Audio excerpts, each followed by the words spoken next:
요즘 한국에서 방송 강연 이런 부분에 아주 인기가 있는 분이 한 분 있더군요. 김창옥 교수라는 분이 CBS의 한 시사 프로그램에 나와서 잠시 성경과 관련해서 하는 이야기가 있어서 제가 지난주에 재밌게 제가 봤습니다. 그래서 여러분들에게 보여드리려고 한번 영상을 따와봤는데 한번 보시겠습니까?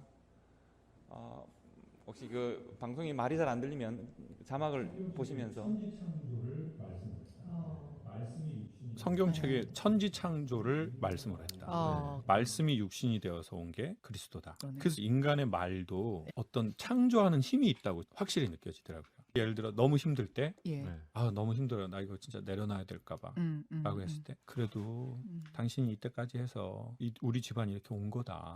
이제 쉬고 싶으면 좀 쉬어라. 이러면은 그게 마음에서 빛과 같은 걸 창조해요. 근데 나 너무 힘든데 자기 만나서 힘든 나도 좀 생각을 한번 해봐봐. 오빠 왜 이렇게 이기적이야? 돌아가신 시아버지하고 어쩜 그렇게 닮았어? 오빠 집안 자체가 너무 이기적이야. 항상 지 위주로 생각을 한다. 그러면 이제 그게 또 뭔가 갇히지. 어두움을 창조해요. 아브라함이 누굴 낳고 이런 것처럼 어두움은 또 뭔가를 낳습니다. 성경 이야기들이 되게 역사적인 이야기로 그쳐지는 게 아니라 현 시대에도 밝음은 밝음을 낳고 인정은 좋은 긍정적인 걸 낳고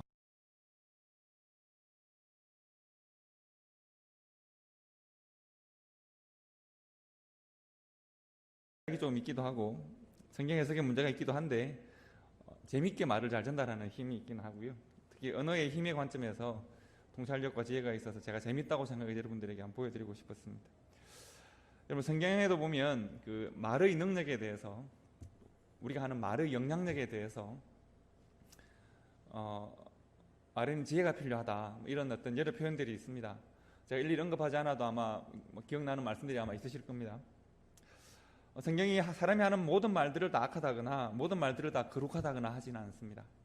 다만 우리가 같은 입으로 찬양하기도 하고 감사하기도 하고 또 저조하기도 하고 걱정과 두려움을 내뱉기도 하기 때문에 우리가 말에는 영성이 있다고 주장을 하기도 하죠. 그래서 오늘은 제가 여러분께 두 종류의 말을 비교해서 말씀을 나누고 우리가 해야 할 말에 대해서 생각을 하려고 합니다. 먼저 민수기의 말씀을 한번 보시면 민수기에는 이런 말씀이 있습니다. 여호와께서 모세와 아론에게 말씀하여 이르시되 나를 원망하는 이 악한 회중에게 내가 어느 때까지 참으랴. 이스라엘 자손이 나를 향하여 원망하는 그 원망하는 말을 내가 들었노라. 그들에게 이르기를 여호와의 말씀에 내 삶을 두고 맹세하노라. 너희 말이 내 귀에 들린 대로 내가 너희에게 행하리니. 이런 말씀입니다. 이스라엘 백성들이 출애굽하여서 가나안으로 지금 나아가고 있습니다. 그리고 지금 광야의 과정 가운데 있는데 이 광야에 있는 이스라엘 백성들이 가나안으로 가는 과정에 있으면서 과연 어떤 언어를 사용하는가 하는 것이 중요한 것이죠. 그런데 광야에 있는 이 이스라엘 백성들이 시험과 어려움을 만납니다. 두려운 일들을 만납니다. 혹은 삶의 어려움에 처합니다. 그럴 때마다 이 사람들의 마음 깊은 곳에서부터 어떤 말들이 나오는가? 원망하는 말, 애굽이 더 좋았더라는 말, 서로를 비난하는 말, 심지어 하나님을 원망하고 모세를 대적하고 서로를 비방하고 비난하는 말들을 썼다는 말이죠. 하나님께서 진노하셨습니다. 그래서 내가 너희들에게 약속의 땅을 허락하고 그 약속을 믿는 소망으로 출애굽하게 하였는데 너희들이 여전히 그곳에서 사용하는 언어로 나를 적대하고 너희들이 지도자를 적대하고 서로를 원망하는구나. 그러면 너희들이 말한 대로 이루어지도록 하겠다 이 말씀입니다.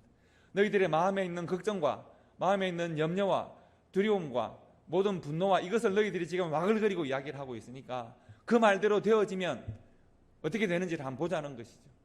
그리고 그들에게 재앙이 임합니다. 그들이 하나님에 대해서 모세에 대해서 서로에 대해서 했던 어리석은 말들과 악한 말들이 그들 자신의 삶을 무너뜨리는 그러한 결과를 맞이하게 되었다. 이것이 광야에서 민수기 14장의 삶의 현실이라고 보시면 됩니다. 그리고 여러분들에게 비교해드리고 싶은 또 하나의 말씀이 있는데 신약에 예수님께서 로마의 한 백부장을 만나는 그런 상황입니다. 예수님이 이제 가버나움이라는 동네로 가십니다. 가버나움은 우상이 많고 여러 민족이 섞여 사는 지역입니다. 그곳을 치안을 담당하는 로마의 한 백부장이 있습니다. 그런데 그가 부리던 종이 죽을 병에 걸렸다고 했습니다. 백부장이 예수님이 그곳에 오신다는 소식을 듣고, 아마도 백부장은 예수님에 대한 관심이 많았던 사람 같습니다. 그래서 사람을 보내어서 우리 종을 좀 고쳐주십시오 부탁을 합니다. 그런데 재미있는 것은 백부장이 보낸 이 사람들, 예수님에게 다가온 사람들이 유대인의 장로들인데 이 사람들이 다 백부장을 칭찬합니다. 예수님, 이 사람은 유대인들을 많이 돕고 가난한 사람들을 돕고 우리 회당을 짓는 것도 도와주고 참 좋은 사람입니다. 이 사람을 예수님이 오셔서 도와주시면 좋겠습니다. 여러분, 정복자로서의 로마의 관리가 식민지 백성들로부터 칭찬을 받는다. 이것은 쉬운 일은 아닙니다. 근데 이 사람은 그런 사람이라는 거죠. 예수님께서 그 집으로 가시는 중에 연락이 옵니다. 또 다른 그 사람의 친한 사람들이 예수님이 오신다는 이야기를 듣고 백부장이 사람들을 보내서 예수님께 어떤 메시지를 전달하는 말씀이 오늘 여러분과 제가 읽은 본문의 말씀입니다. 백부장이 사람을 보내서 뭐라고 말하느냐 하면 이렇습니다. 주여. 그러니까 여기서 주여라고 하는 말을 누군가 할 때는 주여는 왕에게 해당되는 말이기도 하고 신하들이 왕에게 해당하는 말이기도 하고 제자들이 스승에게 하는 말이기도 합니다. 그러니까 이미 백부장은 식민지의 한 랍비, 청년 랍비를 주여라고 부르고 있다는 것에서 우리가 의미가 큰 것이죠. 주여, 수고하지 마옵소서. 내 집에 들어오심을 나는 감당하지 못하겠나이다. 그러므로 내가 주께 나아가기도 감당하지 못할 줄을 알겠습니다. 주께서 말씀만 하시면 내 하인이 낫겠습니다. 말씀만 하사 내 하인을 낫게 하소서. 나도 남의 수하에 든 사람이고 내 아래도 병사가 있는데 명령하면 됩니다. 이리로 가라 하면 가고 저리로 오라 하면 오고 내 종들이 이것을 하라 하면 합니다. 주님이시니까, 하나님의 아들이라고 스스로 말씀하시니까 말씀하시면, 주님이 말씀하시면 나는 그것을 믿겠습니다. 그러면 종의 삶에 그것이 일어날 줄을 내가 알겠습니다. 종이 나음을 입겠습니다. 말씀하시면 되겠습니다. 이렇게 지금 말하고 있습니다. 여러분, 이 짧은 길지 않은 이 말 가운데 우리는 백부장이 어떤 사람인지를 좀 알 수 있겠습니다. 백부장은 어떤 사람입니까? 저는 백부장을 착한 사람, 좋은 사람이라고 말을 하고 싶습니다. 로마의 관리지만 그는 겸손한 사람입니다. 아까 말씀드린 대로 로마의 백부장은 한 지역을 치안을 담당하는, 한국으로 전에 우리가 일제시대 때 생각을 해보면 제가 성장할 때는 그랬습니다. 우리 할머니들이 저한테 뭐라 그랬냐면 제가 좀 땡깡을 부리고 하면 저 순사온다 그러셨습니다. 순사온다. 우리 저보다 한 10년 젊었으면 아마 못 들었을 말일 거예요. 순사라 그랬잖아요. 그러니까 그 일제시대 때 치안을 담당하는 일본 경찰을 말하는 건데요. 순사온다. 그럼 제가 뭔지는 모르지만 무서운 게 오는구나 해서 조용히 하겠거든요. 그것처럼 2000년 전에 로마의 군대가 근동지방의 모든 지역을 다 정복하고 다스립니다. 백부장입니다. 한 지역의 치안을 담당하는데 그 사람이 한 청년 식민지의 한 청년 랍비에게 주여라고 엎드립니다. 당신이 우리 집에 들어오는 그 권위를 감당하지 못하겠습니다. 자기를 충분히 낮추어서 예수님을 만나고 있습니다. 내가 그는 착한 사람입니다. 선한 사람입니다. 여러분 한번 생각해 보십시오. 우리가 내 가족이 위기에 처했을 때 내가 어떤 사람에게 매달릴 수 있습니다. 제발 한 번만 해달라고 할 수 있습니다. 내가 나 자신을 위해서도 내가 엎드릴 수 있습니다. 그런데 내가 부리는 종이, 로마 시대의 종은 주인이 칼만 들면 이유 없이 목숨을 빼앗을 수도 있는 그런 상황인데 내 종이 아픕니다. 이 사람은 종을 소모품으로 생각하지 않고 종을 인격적으로 대할 줄 아는 사람입니다. 그래서 종을 위해서 유대의 한 청년에게 백부장이 엎드릴 수 있는 그런 사람입니다. 충분히 아끼고 사랑하기 때문인데 이것은 참 좋은 인격과 성품이라고 말할 수 있겠습니다.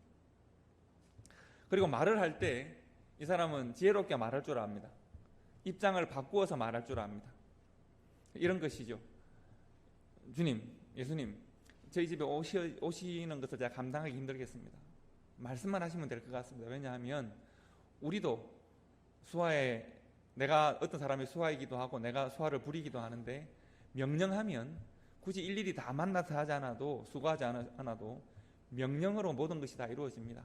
즉 우리의 말은 그들의 삶이 되는 일들이 있습니다. 지금도 주님이시니까 주님이 말씀하시면 그것은 내 종의 삶이 될 것입니다. 내가 그것을 믿습니다. 이렇게 말을 합니다. 내 삶과 예수님께서 오시는 그 상황을 비교해서 말할 줄 아는 사람입니다. 지혜 있는 사람인 것입니다. 뿐만 아니라 이 사람은 말씀하면 그것을 내가 믿고 그 삶으로 이루어질 것이다 라고 하는 말씀의 능력도 아는 사람입니다. 그리고 예수님께서 이 백부장의 이 말을 듣고 난 다음에 백부장이 했던 이러한 태도와 말을 다 모아서 내가 이스라엘 가운데서 이만한 믿음을 만나보지 못하였다, 이렇게 말씀하십니다. 즉 백부장의 말을 뭐로 해석했다고요? 굉장한 믿음으로 해석하십니다. 백부장은 믿음의 말을 하는 사람이고, 백부장은 예수님께서 말씀하시면 내가 그 말씀을 믿을 테니 그 말씀은 삶으로 나타날 것입니다 라고 하는 신앙을 가지고 있는 사람이었다라고 하는 것입니다. 여러분, 제가 여러분들에게 지금 민수기의 말씀과 또 누가복음에 예수님이 만났던 한 사람의 말을 비교해서 말씀을 드렸습니다.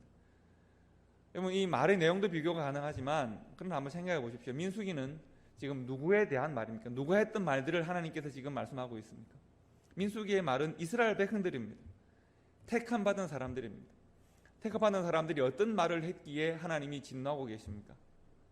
그들은 과거의 말들을 하고 있습니다. 그들이 벗어나야 되었을 말을 하고 있습니다. 애굽에서 그들이 절망하였고, 애굽에서 그들이 두려워하였고, 애굽에서 그들이 분노하였는데 지금은 광야에서 그들은 애굽의 말을 하고 있는 겁니다. 그들이 과거에 받았던 상처나 두려움이나 아픔이나 과거의 기억들을 사용해서 우리들이 안전하지 않고 곧 죽을 것이다. 광야에서 우리를 말려 죽이려고 하느냐, 굶어 죽이려 하느냐, 목말라 죽게 하느냐, 적들을 만나면 적들의 밥이 되게 하느냐, 애굽이 말다리를 쳐들어보면 우리가 저들의 말발굽에 죽게 하느냐, 두려움과 염려에 가득 잡힌 과거의 노예였던 때의 말을 계속 반복하고 있습니다. 하나님이 택하시고 하나님이 부르시고 구원하셨는데 그들은 여전히 과거에 사로잡혀 있다는 말입니다. 그런데 누가복음에서 만난 백부장은 이스라엘 백성입니까? 아니면 이방인입니까? 이방인입니다. 이방인이 지금 믿음의 말을 하고 있습니다. 이방인이 지금 믿음으로 이루어질 말을 하고 있습니다. 주님께서 말씀하시면 이루어질 것입니다. 나는 그것을 믿겠습니다. 이렇게 지금 말하고 있습니다. 이방인인데 믿음으로 들어와서 믿음의 말, 자신의 마음과 삶의 변화를 통한 영향력을 충분히 잘 발휘하고 있고, 그리고 그는 지금 믿음의 말을 하고 있습니다. 예수를 주님으로 인정하고 말씀하시면 이루어질 것입니다. 그 말씀이 내 종의 삶에 역사할 것이고 나는 그 말을 믿습니다. 성경이 이 로마의 백부장을 소개하는 이유가 여기에 있습니다. 택합한 이스라엘 백성들은 과거의 말, 불신앙의 말, 그들이 죄와 악에 사로잡혀 있을 때의 말을 사용하므로 그들의 현실을 망가뜨리지만, 이 이방인인 백부장은 지혜 있는 말을 할 줄 알고 믿음의 말을 할 줄 알아서 하나님의 말씀이, 예수 그리스도의 말씀이 삶을 통하여 이루어지는 그런 삶을 살아가고 있습니다. 그래서 여러분, 우리가 하는 말들을 내가 천천히 들여다보면 내가 믿고 있는 바가 무엇인지, 내가 누구인지, 내가 어떻게 될 것인지를 우리가 잘 알 수 있습니다. 하나님께서 우리의 말을 듣고 계십니다. 우리의 말은 그만큼 중요합니다. 나는 과연 무슨 생각을 하고 있고, 나는 무엇을 믿고 있고, 나는 어떻게, 내 삶은 어떻게 될까? 내가 늘 예수를 믿는다고 하고 복음 가운데 있는다고 하면서도 우리가 고민해야 합니다. 나는 늘 과거의 걱정과 염려와 두려움과 내가 받았던 상처와 이것들에 늘 내 마음에 사로잡혀 있어서 나도 모르는 사이에 새로운 문제들을 만날 때마다 과거에 내 삶에 있었던 상처가 이 문제를 해석하고 계속 이것에 대하여 말하고 있는 것은 아닌가. 과거에 받은 상처나 어두웠던 기억들이 오늘의 현실을 해석하고 있는 것은 아닌지를 고민하셔야 합니다. 혹은 내가 하나님 나에게 주신 소망이 있고 복음이 있고 약속이 있습니다. 오늘 어떤 어려움들을 만나고 현실을 만날지라도 하나님의 미래에 대한 소망이 내 삶을 해석하고 내 삶을 주도하는 그런 말들과 그러한 마음을 가지고 있는가도 우리가 생각해 보셔야 합니다. 우리의 말들에 대하여 고민해 보셔야 합니다. 평소에 우리가 하는 말들을 자세히 보시면 내가 누구인지, 내 마음에 가득 차 있는 생각은 무엇인지, 내가 어떤 사람으로 살 것인지를 알 수 있습니다. 하나님께서 우리가 하는 말들을 듣고 계십니다. 제가 지난주에 2022년 블레싱데이 주제를 여러분께 말씀드렸습니다. 뭐라고 그랬습니까? 착한 사람 전성시대 이렇게 말씀드렸습니다. 착한 사람 전성시대입니다. 여러분, 우리가 블레싱데이고 우리 자신들도 새롭게 되고 교회도 새롭게 되는 일들이 있어야겠고, 그리고 이웃들에게 초청을 우리가 함께 교회 갑시다 초청해야 되겠는데 어떻게 이웃을 초청할 수 있을까? 제가 생각을 해봤습니다. 교회 갑시다. 뭐 옛날 많이 댕겨봤습니다. 이럴 수도 있고, 교회 갑시다. 아니면 바빠서 뭐 이럴 수도 있지 않습니까? 만약 저 같은 사람, 마음이 좀 강박하고 고집 세고 이런 사람에게 우리가 함께 예배하면 교회 가봅시다 라고 하는 말을 할 때 어떤 말을 하면 제가 가장 유혹이 될까? 어떤 말을 하면 제가 그야말로 꼬시킬 수 있을까? 생각을 제가 해봤습니다. 저는 이렇게 말하면 그 교회 가고 싶을 것 같습니다. 뭔가 하면 우리 교회는 참 좋은 사람들 모여있는 교회입니다. 우리 교회 사람들 정말 착합니다. 거짓이 없고 속이지 않고 상처 주지 않습니다. 우리 교회는 서로 존중하고 존경하는 교회입니다. 내가 우리 교회 가서 예배를 드리고 함께 있으면 사귀다 보면 내가 굉장히 존중받는 느낌을 받습니다. 우리는 모두가 다 겸손한 사람들이고 먼저 섬길 줄 아는 사람들입니다. 내가 우리 교회에 와서 성도들을 만나고 나면 이런 느낌이 듭니다. 어떤 느낌인가 하면 막 도시 속에 살다가 가끔씩 깊은 산골짜기 산에 들어가면 맑은 샘물이 있지 않습니까? 샘물을 쫙 들이키고 나면 온몸이 시원해지는 느낌, 그런 느낌. 초대교회 오고 와서 착한 사람들을 만나고 나면 세상이 거칠고 힘들고 어려운데 초대교회 착한 사람들을 만나고 나면 마음이 시원해지고 청량해집니다. 그래서 분위기는 청량한데 사람들은 따뜻합니다. 초대교회 오시면, 당신 우리와 함께 예배하시면 당신도 이런 청량하고도 따뜻한 사람이 될 수 있습니다. 저도 당신과 함께 예배하고 싶습니다. 이렇게 초대를 저한테 하면 무슨 말인지 모르겠지만 따라오고 싶을 것 같습니다. 저는 제가 좀 전에 설명드린 초대교회는 착한 사람들이 모인 교회입니다. 속이지 않고 거짓말하지 않습니다. 초대교회는 상처 주지 않고, 초대교회는 서로를 존중하고 존경하는 교회입니다. 초대교회에 오면 내 자존감이 막 높아지는 것 같습니다. 제가 좀 전에 드린 이 말씀이 현재 우리 교회를 잘 설명하는 말이라고 저는 생각을 합니다. 제 생각이 틀리지 않잖아요. 현재 우리 교회를 잘 설명하는 말이고 싶습니다. 그러면 현재 우리가 이런 교회로 우리를 설명하려고 할 때 과연 우리가 몇 단계를 밟아야 한다면 저는 오늘 말씀을 여러분과 함께 나누고 싶습니다. 착한 사람들의 교회, 착한 사람들이 전성시대를 누리는 그런 교회가 되기 위해서는 가장 먼저 우리가 착한 말을 할 줄 아는 교회와 성도가 되면 좋겠습니다. 하나님 우리에게 주신 소망의 말, 하나님 우리에게 주신 생명의 말, 하나님이 우리를 사랑하시는 사랑의 말, 우리를 축복하시는 축복의 말을 할 줄 아는 그런 성도와 교회가 되면 좋겠습니다. 왜냐하면 착한 사람은 착한 말을 하는 사람입니다. 오늘 말씀의 시작을 제가 영상을 보여드렸는데 그 영상을 제가 재밌다고 생각한 것은 제가 늘 느끼는 것과 비슷한 이야기를 잘 꾸며서 했으니까요. 우리가 이렇게 말합니다. 내가 너무 힘들어서 그럴 때 누군가가 나에게 어떤 말을 해주느냐에 따라서 내 힘듦이 싹 사라지기도 하고 내 힘듦이 2배, 3배, 4배 막 증폭되기도 하죠. 그러기도 합니다. 그래서 말에는 창조하는 힘이 있고 생산하는 능력이 있다라고 했습니다. 내가 대화를 하고 말을 하고 난 다음에 내 피곤함과 나의 절망감이 증폭될 수도 있고 내 피곤함이 사라지고 소망이 늘어날 수도 있습니다. 성경적 해석은 틀렸습니다. 낳고 하는 그 성경의 족보를 좋은 말은 좋은 말을 낳고 이렇게 가는 것은 그건 지나친 비약인데, 근데 강년이니까 그렇게 말할 수도 있겠습니다. 충분히 우리가 생각할 수 있는 것은 여러분, 우리가 어떤 말은 입으로 전달하지 않아도 우리의 태도나 우리의 삶으로서 우리의 마음에 전달되기도 하죠. 어떤 사람은 그래서 어떤 말들은 그래서 우리의 마음을 잘 이해하고 상처를 어루만져 주기도 합니다. 어떤 말들은 워낙 내 마음을 잘 표현해서, 어떤 노래는 내 마음을 그냥 잘 표현해서 그 말을 듣고 그 노래를 듣는 것만으로도 우리가 마음의 평안을 얻기도 하지 않습니까? 그런데 우리가 늘 그런 말을 하지는 못하는 것이니까 우리가 하다 보면 내가 원하지 않아도 나도 모르는 사이에 내 안에 있는 어두움이, 내가 경험했던 어두움이, 나는 하나님의 사람이고 하나님의 택하신 백성이고 나는 이스라엘인데 내가 이전에 경험했던 애굽이 여전히 내 마음을 사로잡고 내 생각을 사로잡고 있어서 애굽적 상황들을 만나고 있는 어떤 사람을 볼 때 그에게 가나안의 말들을 하고 가나안의 언어로 그를 위로하고 격려해야 하는데 내가 이 사람이 경험하고 있는 애굽을 보면 나도 모르는 사이에 내 속에 있는 애굽이 튀어나와서 그에게 애굽을 다 쏟아내야 내가 좀 편안해지기도 하거든요.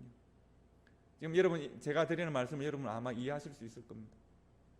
그러다 보면 그에게는 어려움이 가중되고 근심이 가중되고 나는 틀어내버리니까 나는 좀 마음이 시원해지고 돌아서면 다시 내게 애굽이 쌓이는 우리가 그런 어리석음을 반복할 때가 있습니다. 하나님께서 어리석은 말들을 반복하는 이스라엘 백성들에게 너의 말대로 될 것이다